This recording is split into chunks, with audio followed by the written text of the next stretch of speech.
ప్రభుత్వ సలహాదారు సజ్జల రామకృష్ణారెడ్డి మీడియాతో మాట్లాడుతున్నారు. లైవ్ చూద్దాం.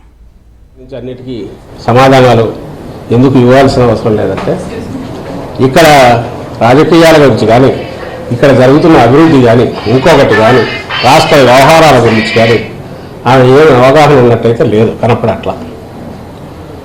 అందువల్లే మాట్లాడే మాటల్లో అసలు దేనికి ఒకదానికి ఒక పొంతం ఉండట్లా. నా దృష్టిలో అయితే ఏదో ఎలక్ట్రిషన్ కాంపిటీషన్ పిల్లలు ప్రిపేర్ అయి ఉంటారు, వాళ్ళకి ఆ సబ్జెక్ట్తో సంబంధం లేదు, ఎక్కడో తీసుకుంటారు, ప్రిపేర్ అవుతారు, ముక్కును పడతారు, బట్టి పెడతారు, పోయేసి దాన్ని డెలివరీ చేస్తారు. మరి అదే కనపడుతుంది.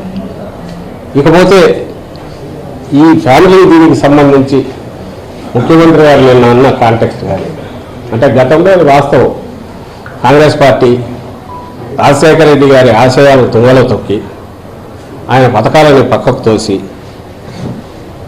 ఆయన కోసం మరణించిన వాళ్ళ కుటుంబాలను పరామర్శించాలని ఓదార్పు యాత్ర చేపడితే అడ్డంగా దానికి నో చెప్పి దాని తర్వాత కక్ష సాధింపు చర్యలు మొదలుపెట్టి వేధిస్తూ ఉన్నప్పుడు అది చంద్రబాబుకు తెలుసు.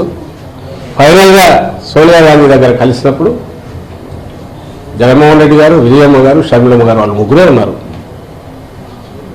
అక్కడ ఏం జరిగింది కూడా ఆమెకు తెలుసు.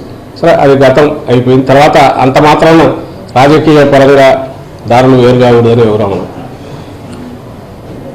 ఇక్కడికి వచ్చేసరికి కుటుంబాన్ని చీల్చడం అనేది ఆయనన్న కాంటెక్స్ట్. ఆ రోజు ఎప్పుడైతే బయటకు వచ్చి పార్టీ పెట్టగానే బాబాయ్ వాళ్ళ చిన్నాన్నను వివేకానంద రెడ్డి గారికి మంత్రి పదవి ఇచ్చడం, ప్రలోభ పెట్టడం, ఆ తర్వాత పోటీకి దించడం, విజయమ్మ గారికి పోటీగా, ఇవన్నీ అందరూ చూశారు. బట్ ప్రజలు దే చోజ్ జగన్మోహన్ రెడ్డి గారు సరైన వారసుడు అనుకున్నారు, పార్టీకి పట్టం కట్టారు. ఆ తర్వాత రెస్ట్ ఈస్ హిస్టరీ అందరం చూస్తున్నాం. తర్వాత ఇప్పుడు జరుగుతున్నది ప్రత్యక్షం. లేకపోతే షర్మిలకి ఇక్కడ ఎవరి ద్వారా ఇక్కడ ఏపీలో కానీ ఉభయ తెలుగు రాష్ట్రాల్లో ఎవరి ద్వారా తెలుసు? రాజశేఖర రెడ్డి గారి బిడ్డగా తెలుసు, జగన్మోహన్ రెడ్డి గారి చెల్లెలుగా తెలుసు.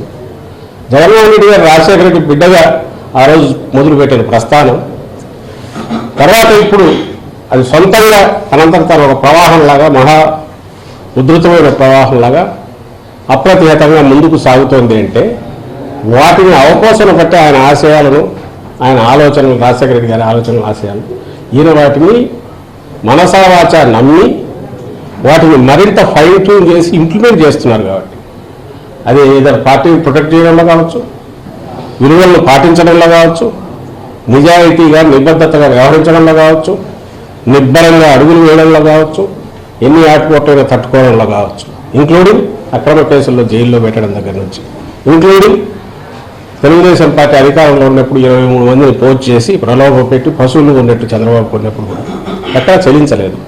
ఆ రకంగా సొంతంగా ఎదిగారు. ఈరోజు జగన్మోహన్ రెడ్డి గారి తండ్రి గారు రాజశేఖర రెడ్డి గారు అని చెప్పుకునే రోజులు వచ్చి విచ్ ఈజ్ ఏ తండ్రికైనా గర్వకారణం. ఆ దీంతోనే ఆమె ఈరోజు షర్మిలమ్మ ఇక్కడికి వచ్చినా, లేదా ఆమెకు ఏదన్నా కొంత గిరాకీ ఉండి ఎవరన్నా కాస్త ఇచ్చేసి గుర్తించినా దానివల్ల వచ్చింది. అది కూడా కాదనట్లేదు. అప్పటికు ఆయనకు రాజశేఖర రెడ్డి గారి బిడ్డ, జగన్మోహన్ రెడ్డి గారి చెల్లెలుగా ఆ కుటుంబంలో ఆ ప్రథమంగా ఉండే ముగ్గురికి ఇప్పుడు తల్లి జగన్మోహన్ రెడ్డి గారు, చెల్లెలు, వాళ్ళకి ఇచ్చే గౌరవం పార్టీ కార్యకర్తలు అందరూ ఇస్తారు, అభిమానులు అందరూ ఇస్తారు, గుండెల్లో పెట్టుకుంటారు. కానీ ఈరోజు క్వశ్చన్ చేసే ముందు ఏదైతే ఆమె రైజ్ చేసిన క్వశ్చన్ కుటుంబాన్ని చీల్చుకునేది నీ చేతులారా అని అన్నప్పుడు నాకు అర్థం కాని విషయం ఒకటే ఏంటంటే, ఇంత శ్రమ పడ్డాము, ఇంత కష్టపడితే నాకు అన్యాయం జరిగింది అన్నారు. ఏ అన్యాయమో చెప్పాలి, స్పష్టంగా చెప్పాలి. ఇలా నాకు ఈ అన్యాయం చేశారని. ఏదైనా పదవుల పంపకంలో అన్యాయం చేశారా? పదవుల పంపకంలో అన్యాయం, పదవులు ఇవ్వలేదు అని అంటే ఒక రాజకీయ పార్టీ కానీ ప్రజాస్వామ్యంలో కుటుంబం పదవులు పంచుకోవడానికి ఉందా?